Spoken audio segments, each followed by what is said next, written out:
Hey Dragonheirers! So because of how well my previous video did, this time I will be showing you how to clear stage 5 from Tempest domain.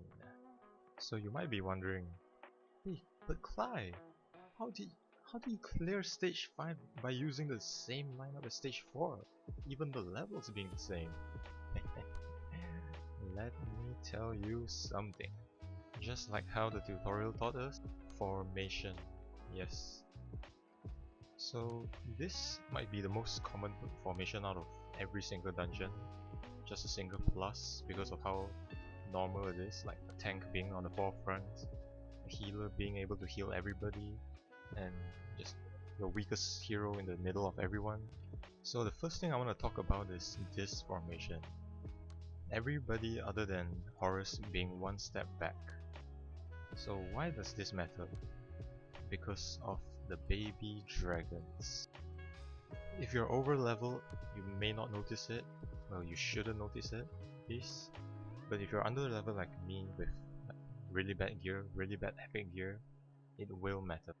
But even with everyone being one step back, the two dragons on the corners, on the top and bottom corners, target your corner characters as well. So if you find yourself unable to tank the baby dragons like me, like you're having low gear and low level, place your champions like this. By running this formation, we'll be clearing this dungeon with no issues whatsoever. Actually, there might be an issue, but it's not a big one. So basically, because of how underleveled we are, gear is a key part of clearing this dungeon. So if you take a look at this Minotaur, yes, see that? I was forced to use the helping hand. Like, I actually didn't need to use it on my previous run, but for some reason, this Minotaur just keeps on killing my lowest HP character. So yeah, I was forced to use it. But trust me, on my previous run, I didn't have to use it at all until the boss stage. But even then, the only reason I had to use it during the boss was because my healer's cooldown was not up yet in time, and I used it right when the boss was full health. It's actually not needed at all. Like, the reason why we're here, the reason why I'm here doing this is because, well, one, I didn't record it, and two, yeah, I actually let go way later than I thought I did. So I dragged my Danes out to the boss, but I let go of my mouse later and totally just missed my out. Yeah, it happens. Yeah. And because of that, I just ran out of time. Yeah. So back to the problem I was talking about. It's gear, but it's not a big problem. I say that is because number one, there's a very informative video about how you can get legendary gears made by Steel. I'll leave a link to his video down in the description. So yeah, if you haven't heard about Steel, yeah, you should by now. He's pretty much one of the biggest content creators for Dragonheir, and he actually uploaded a new video for Ancient Battlefield Stage 5, which is one stage higher than my previous video. So if you haven't already, go check that out as well. So because of this being stage 5, you have to have over 140 accuracy just to apply debuffs onto this boss. If you want to check out my gear, it will be after this fight. But yeah, let's talk about a little bit about this boss. So because of how underleveled we are, and our characters just having so few AoE skills, like only our Traveler and Dane as AoE skills. Even then, I actually wouldn't count Dane's skill as an AoE because of just how little damage he does. So you do not want to cast your Fireball, your Traveler's Fireball onto the baby dragons. You won't have enough time or damage to just kill these baby dragons unless you commit Sigrid's skill. But that's not worth it, trust me. You have to use Sigrid's skill right when the dragon lands. Just cancel out the dragon's healing and you're good. And another important thing is Dane's out.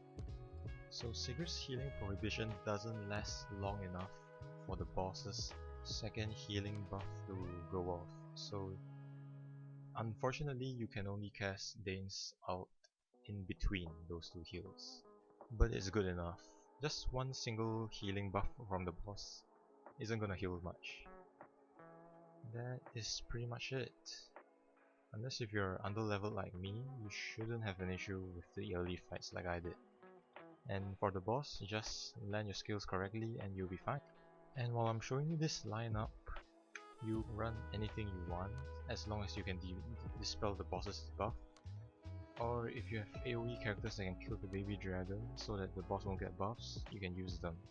The main thing here is just how we place our characters in this formation. So our tank will be tanking all the baby dragons and our other characters will just sit back and relax. And if you're underleveled like I am, make sure to match your tank's gear like mine. Like make sure your tank is as high in defense and HP as mine, and you're good.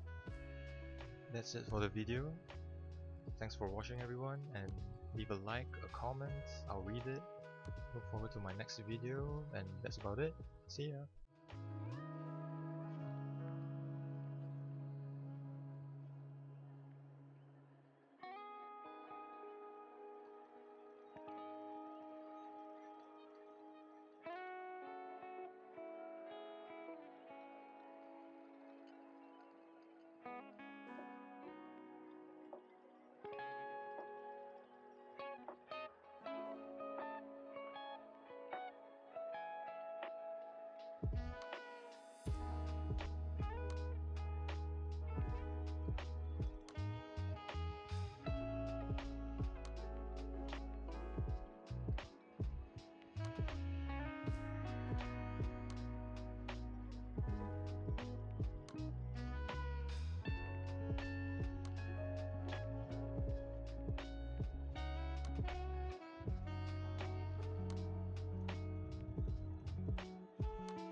Oh my god.